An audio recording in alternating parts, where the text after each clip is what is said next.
કોઈ પણ જાતનું વિઘ્ન ના આવે ને શાંતિથી એની સાધના થયા જ કરે.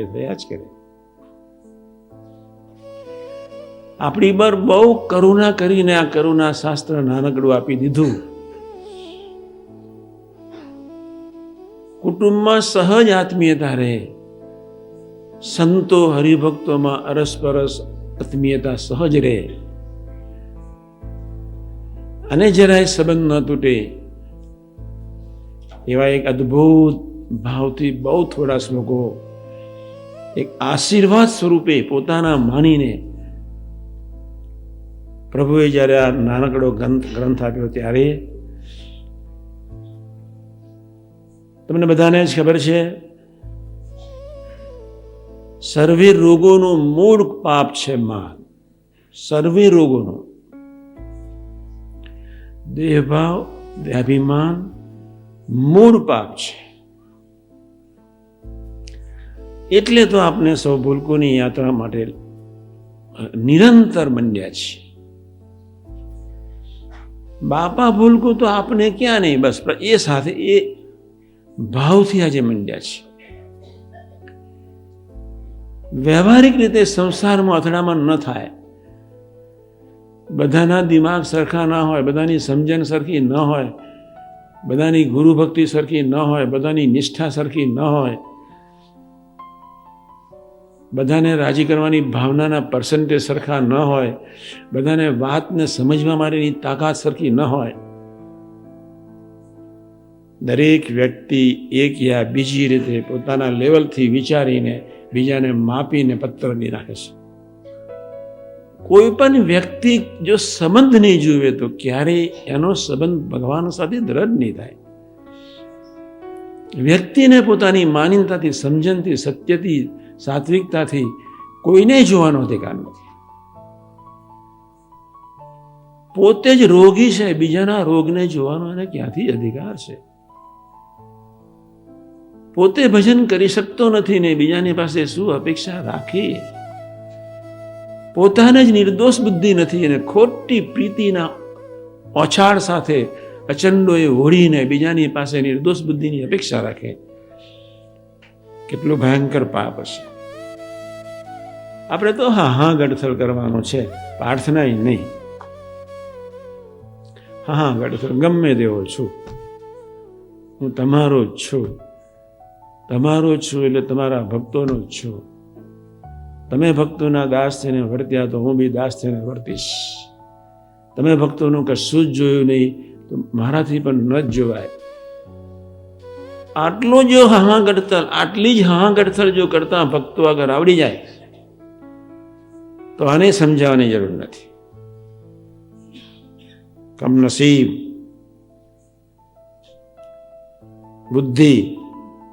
બુદ્ધિમાં રહેલું પોતાનું સત્ય, એને ઓછા નીચે રહેલી એની માનીનતા, અને એ માનીનતાના ઓછા નીચે રહેલી એની મૂળ વૃત્તિ આપણને સત્પુરુષ આગળ ગડથલ નથી કરવા દેતી. ગડથલ શબ્દ કેટલો સરસ છે.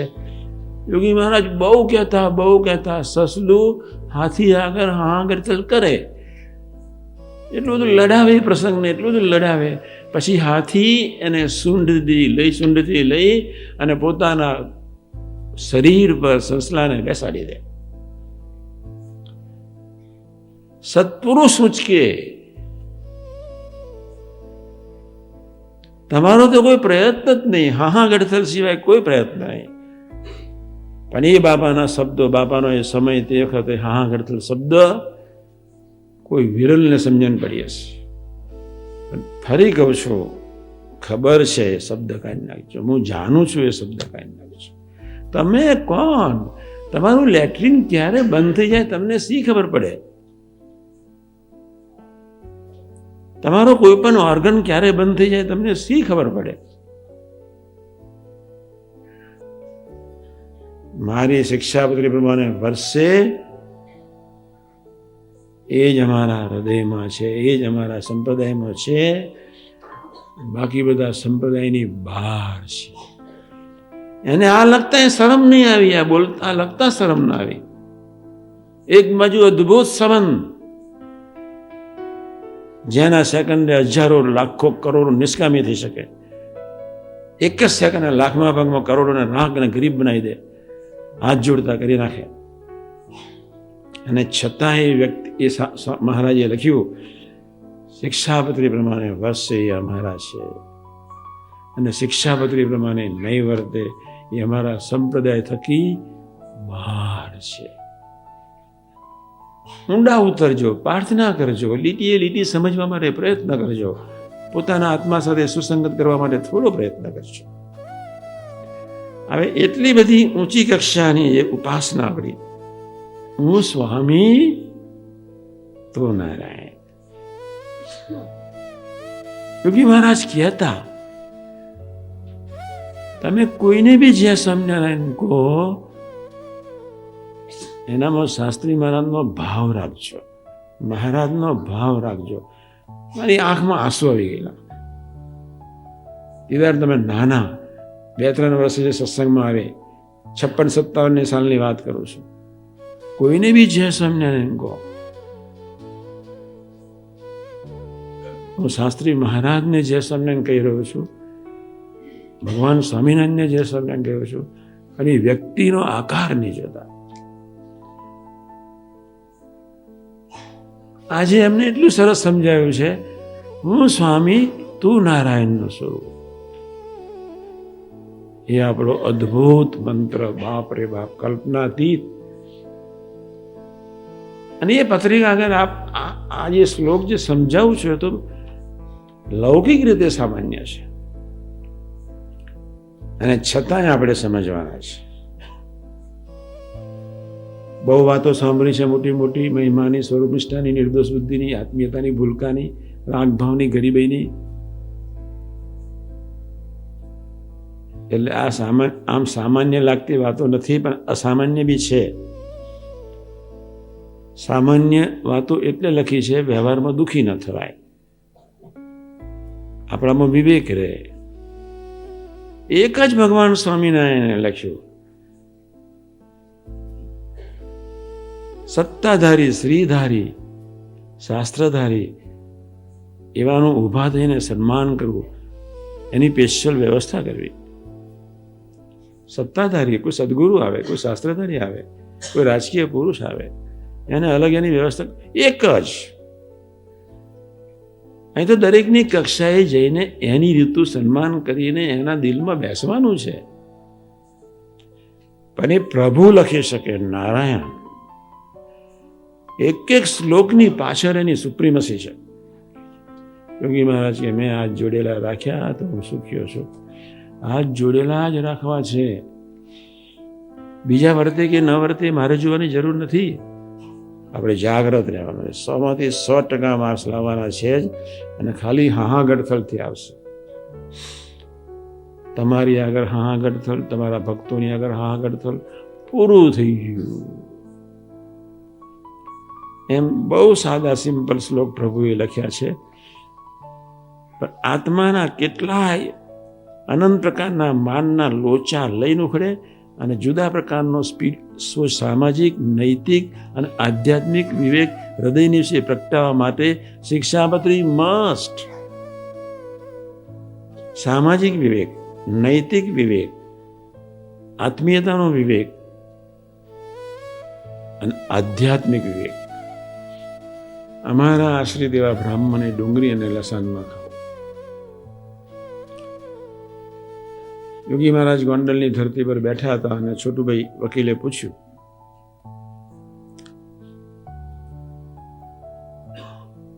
કે સ્વામીજી, ડુંગળી લસણ તો બ્રાહ્મણ વિને ખાવાની, મને ગેસની તકલીફ છે તો અમે ન ખાઈએ. સ્વામી હસતા હસતા કે બ્રહ્મના સંબંધમાં જે આવ્યા એ બધા બ્રાહ્મણ જ કહેવાય.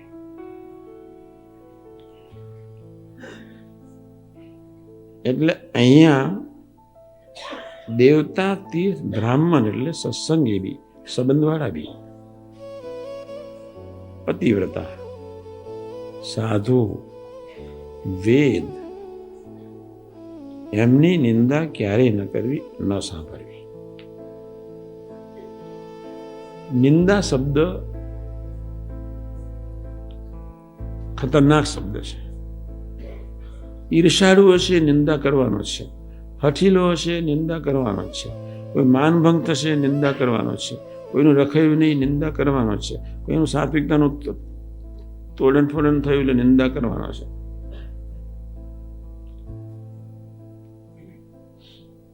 નિંદા એકનું સામાન્ય સચવાયું હોય, બીજાનું ન સચવાય એમને પાછળ પડી જવું એમને નિંદા, ખોદની કર્યા કરવી એમને નિંદા, અંત ના આવે ત્યાં સુધી મંડ્યા રહેવું એમને નિંદા, સપનામાં એનું ધ્યાન કરવું એમને નિંદા, પોતાની ગરજ જ્યાં સુધી પૂરી ના થાય ત્યાં સુધી મંડ્યા પડવું એમને નિંદા. આપણી મોટા ભગવાનના સંબંધે છે તો શું કરવા બીજાની વાત કરવી જોઈએ? બીજાની પાછળ પડવાની શી જરૂર? આપની મોટપ ભગવાનના સંબંધે કરીને છે. આપણા પક્ષે એક જ સારી ક્વોલિટી છે, તે ભગવાનનો સંબંધ. બસ આપણા પક્ષે એક જ તત્વ સારું છે અને તે સત્પુરુષોનો સંબંધ. આવી સર્વોત્તમ ઉપાસના એ બી આપણે જીવમાં દ્રઢ કરતા નથી.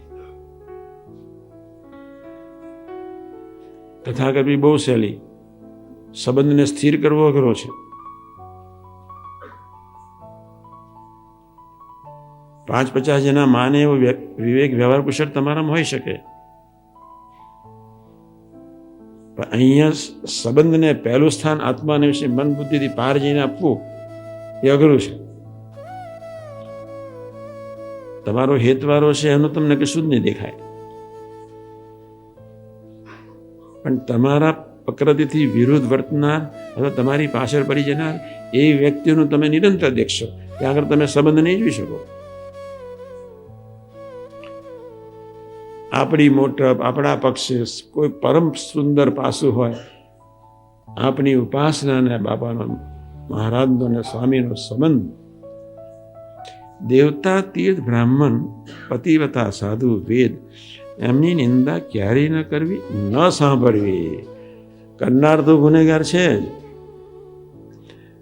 ભગવાન સ્વામિનારાયણ કે પેલો સાંભળનાર, હા આ કરનાર એ બદમાશ એટલો જ ગુનેગાર છે. શા માટે આત્મીયતા નથી રહેતી? માન. શા માટે આત્મીયતા નથી? ફલાણું ટીકનો. શા માટે આત્મીયતા નથી? નિંદા. શા માટે આત્મીયતા નથી રહેતી? બીજાનું સારું જોઈ શકાતું નથી. શા માટે આત્મીયતા નથી રહેતી? બીજાનો વધતો જતો પ્રભાવ ભક્તિનો હૃદયને વિશે આનંદ નથી આપતો. એ માને કરીને જય સ્વામી નારાયણ આપણે આગુ પાછું કરીને ઉથલ પાથલ કરી નાખીએ છીએ. લાખ મળે પાપી પણ નિંદક મિલે ન કોઈ. એક ન મળજો એક. ક્યાં ચડાવી દે, ક્યાં ચડાવી દે, ક્યાં ચડાવી દે. ભગવાન સ્વામિનારાયણ જયારે 60 સંતોને લીડર બનાવ્યા, ગઢડાની ધરતી પર બધાને બોલાવ્યા, જય સ્વામી નારાયણ બધાને, તો પ્રભુએ બધાને એક જ વાત કરી.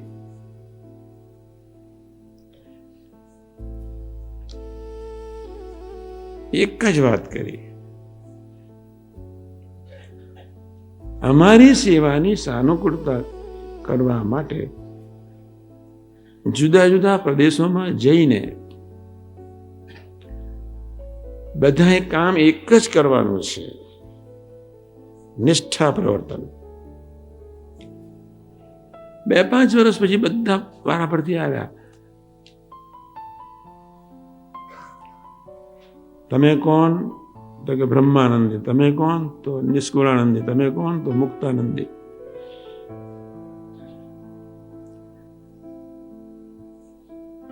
એ સમજણ સાચી હતી. ભાઈ હું મુક્તાન સ્વામીના મંડળનું છું એવું કહેવું જોઈતું હતું. પણ શબ્દ પેલો જીવમાં એ 12 પરમહંસો એના સેવકોને અંદર સિંચ્યો નહીં કે આપણે સ્વામિનારાયણ, આપણે સહજાનંદી. એવી જે ટોપ પ્રવર્તન કરવું, એ તો જેના જીવમાં નિષ્ઠા હોય, ગુરુ ભક્તિ ને પ્રભુ ભક્તિ જેટલી હોય તેટલો જે બિચારો ઓગળીને વર્તે, પોતામાંથી બહાર રહીને વર્તે, પોતાના કોચલામાં જીવે જ નહીં, પોતાના કોચલાને સાથ આપે જ નહીં, પોતાના બાપની ભક્તિ જ અદા કર્યા કરે, આપણી મોટપ સંબંધે કરીને, આપણી મોટપ ઉપાસના કરીને, આપણી મોટપ આપણા બાપે કરીને, પોતાના સ્વાર્થની સિદ્ધિને અર્થે પણ કોઈને વિશે મિથ્યા અપવાદ આરોપણ ન કરવું, અને કોઈને ગાળ તો ક્યારેય ન દેવી. બાપ રે બાપ. કોઈની પણ જે ગુહ્ય વાર્તા, 75મો શ્લોક, કોઈની પણ જે ગુહ્ય વાર્તા તે તો કોઈ ઠેકાને પણ પ્રકાશમાં કરવી જ નહીં. જે જીવનું જેવી રીતે સન્માન કરવું ઘટતું હોય તેનું તેવી રીતે સન્માન કરવું, પણ સમદ્રષ્ટિએ કરીને મર્યાદાનું ઉલ્લંઘન કરીને કરવું નહીં. રોગાદિક આપતકાળ પડ્યા વિના 199. રોગાદિક આપતકાળ પડ્યા વિના દિવસે સૂવું નહીં, ગ્રામ્ય વાર્તા કરવી નહીં, જાણીને સાંભળવી નહીં. આપણે નિમિત્ત થવું છે, અસ્તિત્વને વગાડીને લય થવું છે. દરેક સેવામાં આનંદ માનવો છે. 36મો શ્લોક. રાજાના રાજકાર્યની વાર્તા, વસ્ત્ર અલંકાર ને નગરની શોભાનું વર્ણન, ભક્ષ્ય ભોજ્ય લેય ચોષ્ય 4 પ્રકારના અન્ન, અનેક પ્રકારના રસાસ્વાદની વાર્તા તથા ખેડ વનજ વ્યાપાર, નાના પ્રકારની કારીગરી, ઘોડા, પાલખી, રથ આદિ વાહનનું વર્ણન, એ સર્વે ગ્રામ્ય કથા વાર્તા છે. આવા સામાન્ય નિયમો પાડવા માટે મહારાજના સ્વામી આપણને ખૂબ ખૂબ બળ આપે, એ જ પ્રાર્થના સહેજાન સ્વામી.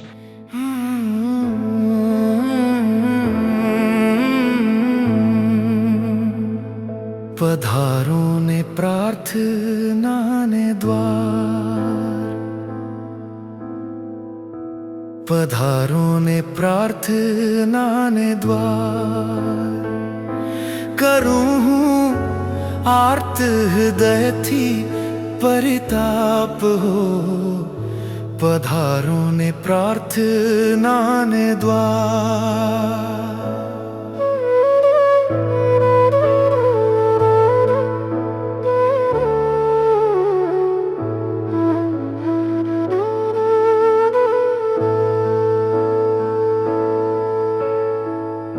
સ્વાગત કરું પરા ભક્તિના પુષ્પો ચરણે ધરીને.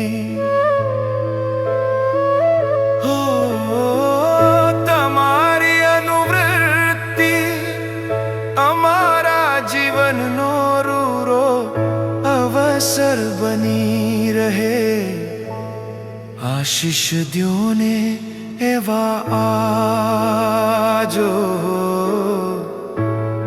આશીષ દ્યોને એવા આજ, કરું હું આર્ત હૃદયથી પરિતાપ હો.